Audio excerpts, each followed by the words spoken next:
Hi friends, എല്ലാവരും സുഖമായിട്ടിരിക്കുന്നു വിശ്വസിക്കുന്നു. അങ്ങനെ ഞങ്ങൾ വെക്കേഷൻ നാട്ടിൽ പോവാണ്. ഞങ്ങൾ ഷാർജ എയർപോർട്ടിൽ നിന്നാണ് പോകുന്നത്. ഞങ്ങൾ ഗോവയിലോട്ടാണ് പോകുന്നത്. ഇപ്പോൾ ടിക്കറ്റ് റേറ്റ് ഭയങ്കര ഹൈ ആണ്. അതുകൊണ്ട് ഗോവയിൽ ചെന്നിട്ട് അവിടെ 2 ദിവസം നിന്നിട്ട് അവിടുന്ന് ട്രെയിനിനാണ് ഞങ്ങൾ നാട്ടിൽ പോകുന്നത്. അപ്പോഴേക്കും നമുക്ക് വിശേഷങ്ങൾ ഓരോന്നായിട്ട് കാണാം. ബോർഡിംഗ് പാസ് കിട്ടി, എല്ലാ ചെക്കിങ് എല്ലാം കഴിഞ്ഞു. അങ്ങനെ ഞങ്ങൾ ഗേറ്റിലോട്ട് പോവുകയാണ്.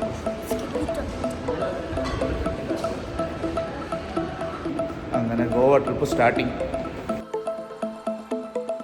അങ്ങനെ ഞങ്ങളിതാ ഫ്ലൈറ്റിലോട്ട് കയറാൻ പോവാം.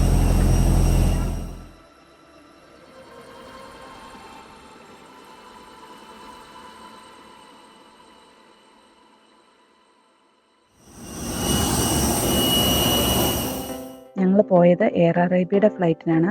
അത് കറക്റ്റ് ടൈമിന് തന്നെ ടേക്ക് ഓഫ് ചെയ്തായിരുന്നു. Do not inflate your life jacket until instructed by the crew or leaving the aircraft.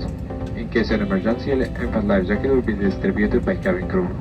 سترة النجاة الشخصية موضوعة في الخزانات العلوية وتحت المقاعد التي أمامكم. يرجى رفع الستائر لأنه في ظل أعلى، ووضع المقاعد في الوضع العمودي المعتاد ومسألة المقاعد إلى أسفل، وإغلاق الطاولات مع ضرورة رفع تحت منها.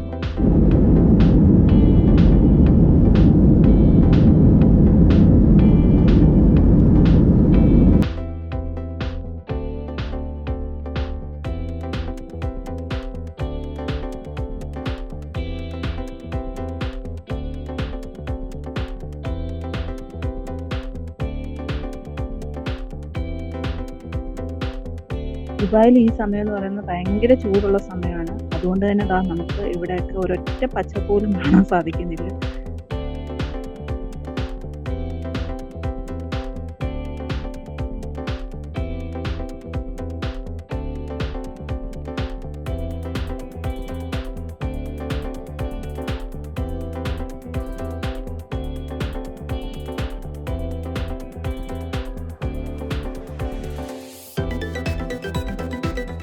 ഫ്ലൈറ്റിനകത്തിരുന്ന് സമയം പോകാനായിട്ട് ഞങ്ങൾ കുറേ ബുക്സുമായിട്ടൊക്കെയാണ് പോയത്. അതുകൊണ്ട് എന്തായാലും അത് വായിച്ചിരുന്ന് സമയം പോയതറിഞ്ഞില്ല. അങ്ങനെ നല്ല ഗ്രീനറി ആയിട്ടുള്ള കാഴ്ചയൊക്കെ നമുക്ക് കാണാൻ തുടങ്ങിയിട്ടുണ്ട്. ഗോവയിൽ എത്താറായിട്ടുണ്ട്.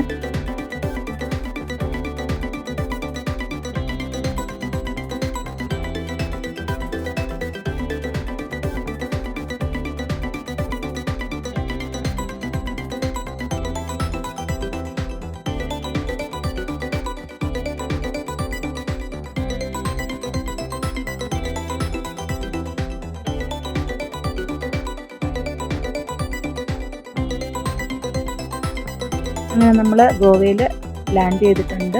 കറക്റ്റ് ടൈമായിരുന്നു. ലഗേജ് കളക്ട് ചെയ്തിട്ട് നമുക്ക് എയർപോർട്ടിൽ നിന്ന് ഒരു ടാക്സി വിളിച്ചിട്ട് വേണം പോകാനായിട്ട് ഹോട്ടലിലേക്ക്.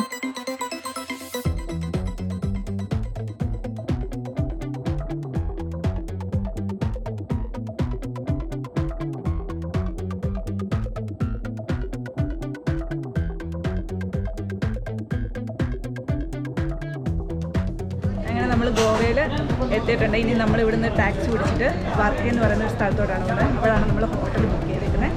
അപ്പോൾ നമ്മൾ ഇവിടെ ഇനി 2 ദിവസം കൂടെ കാഴ്ച പിടിച്ചിട്ടുണ്ട്.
എയർപോർട്ടിൽ നിന്ന് ഏകദേശം 1 മണിക്കൂർ ദൂരം ഉണ്ടായിരുന്നു നമ്മൾ ബുക്ക് ചെയ്ത ഹോട്ടലിലേക്ക്. പിന്നെ നമ്മൾ ഉച്ചയ്ക്കായിരുന്നു അവിടെ എത്തിയത്.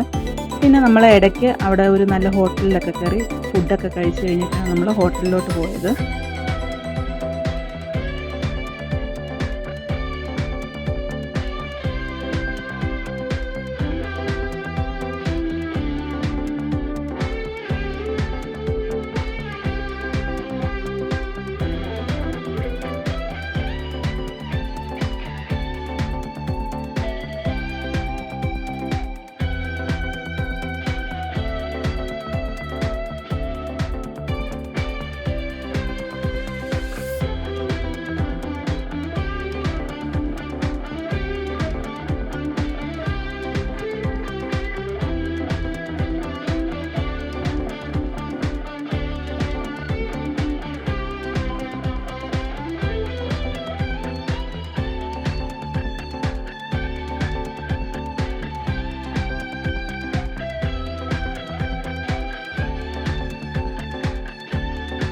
അങ്ങനെ ഞങ്ങളുടെ കോട്ടേജിൽ വന്ന് കയറിയപ്പോൾ തന്നെ മഴയാണ്. ഇപ്പോൾ കോട്ടേജ് ഇതാണ്. ആ 3 പേര് ഇരിപ്പുണ്ട് ഇവിടെ. എല്ലാം സെറ്റാക്കുകയാണ്. ഇനി എല്ലാം ക്യാമറ എല്ലാം ചാർജ് ചെയ്ത് വെക്കണം. അങ്ങനെ കുറച്ച് പരിപാടികളുണ്ട്. ഫ്രണ്ട്സ്, അങ്ങനെ നമ്മുടെ ഗോവയിൽ ബീച്ച് റിസോർട്ടിലാണ് ഇന്ന് താമസിക്കുന്നത്. നാളെ രാവിലെ ഇവിടുന്ന് നമുക്ക് കറങ്ങാനായിട്ടൊക്കെ പോകണം. നാളെ ഫുള്ള് കറക്കമാണ്. അപ്പം നമുക്ക് അടുത്ത വീഡിയോ ആയിട്ട് കാണാം.